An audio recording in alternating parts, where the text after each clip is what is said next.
ایک صحابی آیت پڑھتے ہیں، من ذا الذی یقرض اللہ قرضا حسنا، ابو طلحہ نام ہے ان کا، انصاری ہیں، آتے حضور اللہ قرض مانگتا ہے؟ آپ فرمائے ہاں اللہ قرض مانگتا ہے۔ اچھا حضور میرا جو ہے سب سے بڑا باغ ہے مدینے میں اور سب سے اعلیٰ ہے، سب سے قیمتی ہے، میں دیتا ہوں اللہ کو، میرا قرض حسنا قبول فرمائے۔ حضور نے کہا ٹھیک ہے، قبول فرما لیا۔ اب گئے ہیں خوشی میں، ناشتے ہوئے خوشی سے، فرحہ و شادہ، اب باغ میں داخل نہیں ہوئے، باغ ہی میں کوئی اپنے لیے رہائش کی جگہ بھی بنا رکھی تھی، بیوی بچے وہاں تھے، باہر سے کہتے کھڑے ہو کر ام طلحہ، وہ ابو طلحہ تھے، وہ ام طلحہ، نکل آؤ باہر، بچوں کو لے آؤ، میں نے یہ اللہ کو قرض دے دیا، اب یہ ہمارا نہیں۔ یہ ہے یقین کی بات، یقین پیدا ہو جائے۔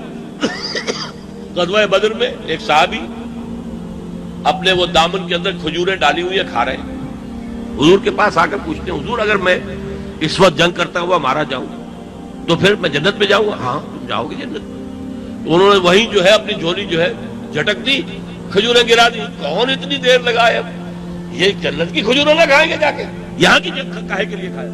فوراً گئے گھمسان کے رن میں گئے، شہید ہو گئے۔ یقین، وہ یقین اگر وہ یقین پیدا نہیں ہوتا، 100% لوگوں میں نہیں پیدا ہوا کرتا، معتدب تعداد میں ایسے لوگوں کے اندر یقین جب تک اس درجے کا نہیں آئے گا تو انقلاب اسلامی کا گویا کہ پہلا قدم ہی نہیں اٹھا۔ نعرے لگاتے رہو، جلسے کرتے رہو، جلوس نکالتے رہو، اور جو بھی چاہو کر لو، گولیاں بھی کھا لو، جیسے کہ نظام مصطفیٰ تحریک میں لوگوں نے گولیاں بھی کھا لی، لیکن اگر یہ کام پہلے نہیں ہوا ہے، وہ ایمان اور یقین کی کیفیت کہ ایک صحابی سے حضور نے صبح کے وقت ایسے ہی پوچھ لیا، ایک عادت تھی آپ کی، معمول تھا، فجر کی نماز کے بعد بیٹھ جاتے تھے، کسی نے کوئی خواب دیکھا ہو خاص وہ بیان کرے، ایک صحابی سے سوال کر لیا کیف اصبحت، آج کس عالم میں صبح ہوئی تمہاری؟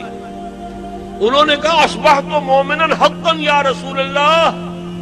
بڑا غیر معمولی جواب تھا، اے اللہ کے رسول میں نے تو سچے مومن کی صبح کی ہے، سچے مومن کی صبح۔ اب حضور نے سوال کیا لکل شیء صفت فما صفت ایمانک، ہر شے کی کوئی صفت ہوتی ہے، علامت ہوتی ہے، تم جو کہہ رہے ہو سچے مومن کی صبح مجھے نصیب ہوئی ہے تو کیا علامت ہے تمہاری اس ایمان کی؟ انہوں نے عرض کیا کانی انظر الی النار کانی انظر الی الجنہ، میری کیفیت یہ ہے کہ گویا کہ میں اپنی آنکھوں سے دیکھ رہا ہوں دوزخ کو بھی اور اپنی آنکھوں سے دیکھ رہا ہوں جنت کو بھی۔ یہ تھا وہ یقین کا درجہ جسے کہ حدیث جبرائیل میں کہا ہے ان تعبد اللہ کانک تراہ فإن لم تکن تراہ فإنہ یراک، یا دوسری روایت میں آیا ان تعمل للہ کانک تراہ فإن لم تکن تراہ فإنہ یراک۔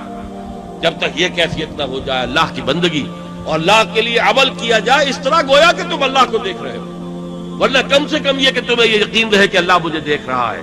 یہ ایمان کی کیفیت مطلوب ہے ان لوگوں کے اندر کہ جو انقلاب اسلامی کا داعیہ لے کر اٹھے۔ یہ کام تھا پہلا جو محمد عربی صلی اللہ علیہ وسلم نے کیا اور قرآن کے ذریعے